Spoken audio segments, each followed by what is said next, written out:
Hello friends, welcome back to my YouTube channel. आज हम इस वीडियो में हाइपरट्रोफी के बारे में स्टडी करेंगे, जो कि अक्सर 5 मार्क्स के लिए पूछा जाता है यूनिवर्सिटी एग्ज़ाम्स के लिए।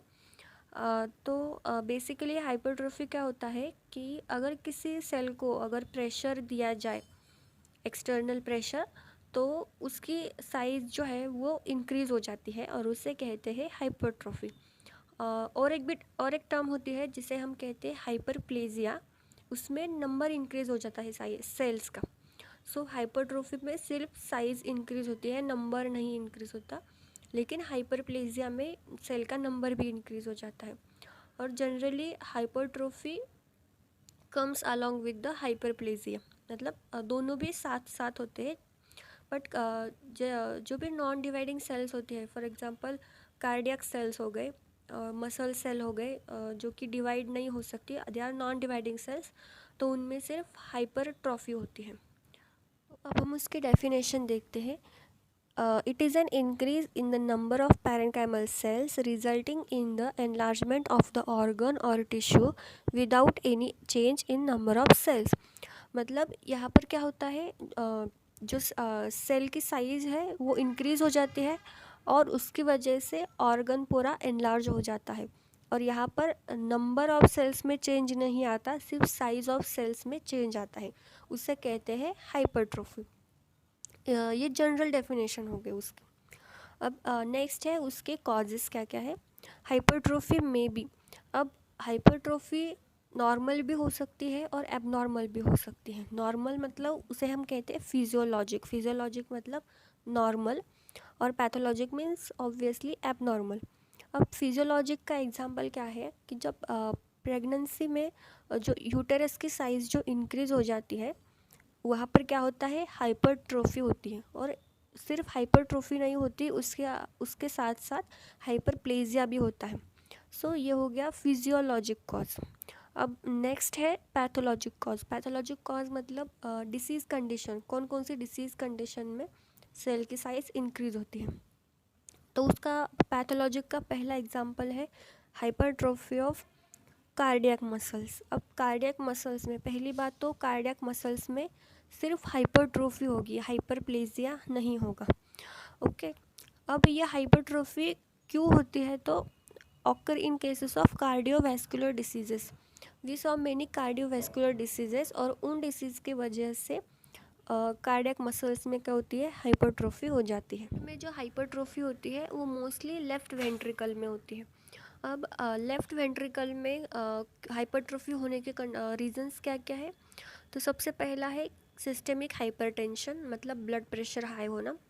देन एओर्टिक वॉल्व डिसीज़, कौन कौन से डिसीज़, या स्टेनोसिस या फिर इनसफिशियंसी। और उसके बाद है मिट्रल इनसफिशियंसी। मतलब ये जो 3 रीज़न है उनकी वजह से लेफ़्ट वेंट्रिकल में हाइपरट्रोफी होती है। सो पहला एग्जाम्पल हुआ हाइपरट्रोफी इन कार्डियक मसल्स। अब यहाँ पर सिर्फ हाइपरट्रोफी होगी, हाइपरप्लेजिया नहीं होगा। देन नेक्स्ट है हाइपरट्रोफी ऑफ स्केलेटल मसल्स। अब यहाँ पर भी सिर्फ हाइपरट्रोफी होगी, हाइपरप्लेजिया नहीं होगा, क्योंकि स्केलेटल मसल्स जो होती है वो नॉन डिवाइडिंग होती है। एक बार फॉर्म हो जाए वो फिर डिवाइड नहीं होती।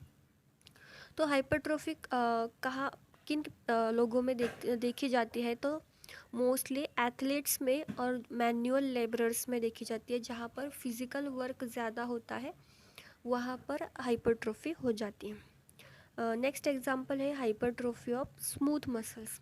स्मूथ मसल्स मतलब इंटरनल ऑर्गन्स के जो मसल्स होते हैं वो, वहाँ पर हाइपरट्रोफी होती है। उसका एग्जांपल है कार्डियक अचेल्जिया, मतलब ईसोफेगस में हाइपरट्रोफी हो जाती है इस कंडीशन में। देन पाइलोरिक स्टेनोसिस में स्टमक में हाइपरट्रोफी हो जाती है।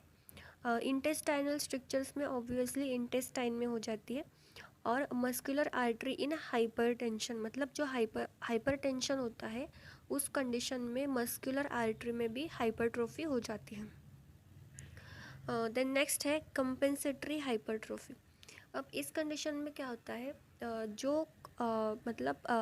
जो ऑर्गन्स पेयर्स में प्रेजेंट होते हैं, फॉर एग्जांपल किडनी है, किडनी पेयर्स में प्रेजेंट होती है, और अगर एक किडनी रिमूव की जाए तो सडनली जो पूरे बॉडी का प्रेशर है वो किस किडनी पर आ जाएगा, सेकंड किडनी पे आ जाएगा।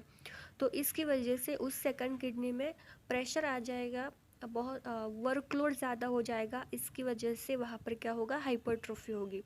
और इस कंडीशन को बोलते हैं compensatory hypertrophy. Occur in an organ when contralateral organ is removed, मतलब उसका जो पेयर्ड ऑर्गन है दूसरी साइड वाला, वो अगर रिमूव की जाए तो उस ऑर्गन पे प्रेशर आ जाता है, उसकी वजह से क्या होता है, हाइपरट्रोफी। अब इसका एग्जांपल क्या है, इन नेफ्रेक्टोमी मतलब kidney removal, hypertrophy of remaining nephron occur, मतलब एक किडनी अगर रिमूव की जाए तो दूसरी किडनी में हाइपरट्रोफी हो जाती है। Next is if one adrenal gland is removed the other has hypertrophy occur, मतलब अगर एक एड्रिनल ग्लैंड रिमूव की जाए तो सडनली प्रेशर दूसरे एड्रिनल ग्लैंड पे आ जाएगा पूरे बॉडी का, और उसकी वजह से उसमें क्या होगी, hypertrophy.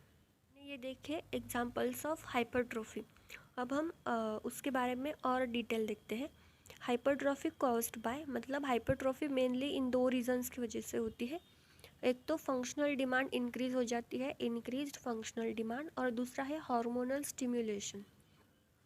Okay, so this are the two causes of the hypertrophy. Then in muscles hypertrophy without hyperplasia occurs. ये पॉइंट हमें हमेशा याद रखना है कि जो मसल्स है, मसल्स में सिर्फ हाइपरट्रोफी होगी, हाइपरप्लेजिया नहीं होगा।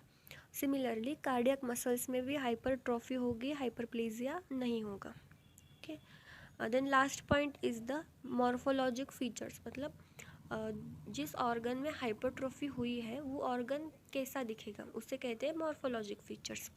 तो सबसे पहले ऑब्वियसली उस ऑर्गन की साइज़ इंक्रीज होगी, तो वो ऑर्गन एनलार्ज और हेवी होगा। एग्जाम्पल, हमारे नॉर्मल हार्ट का वेट होता है 300 ग्राम, लेकिन हाइपरट्रोफिड हार्ट का वज़न कितना हो जाएगा, 700 to 800 ग्राम हो जाएगा। देन ये तो हो गया साइज़ पर। अब ये मैक्रोस्कोपिक हो गया। अब माइक्रोस्कोपिक लेवल पे क्या चेंजेस हो गए, अगर मसल्स में हाइपरट्रोफी होगी तो मसल के फाइबर्स की एनलार्जमेंट होगी और न्यूक्लियाई की भी एनलार्जमेंट होगी। उसके बाद सेलुलर लेवल पे डीएनए और आरएनए का सिंथेसिस इंक्रीज होगा, ज़्यादा डीएनए और आरएनए प्रोड्यूस होगा। उसके साथ साथ प्रोटीन भी ज़्यादा सिंथेसिस होगा। और जो सेल ऑर्गेनल्स होते हैं इम्पॉर्टेंट, जो कि डीएनए प्रोडक्शन में, प्रोटीन प्रोडक्शन में इम्पॉर्टेंट रोल प्ले करते हैं, जैसे कि माइटोकॉन्ड्रिया, एंडोप्लाज्मिक रेटिकुलम, मायोफिब्रिल्स, उनका भी नंबर इंक्रीज होगा। That's all about the hypertrophy. I hope you understand the topic. Thank you for watching.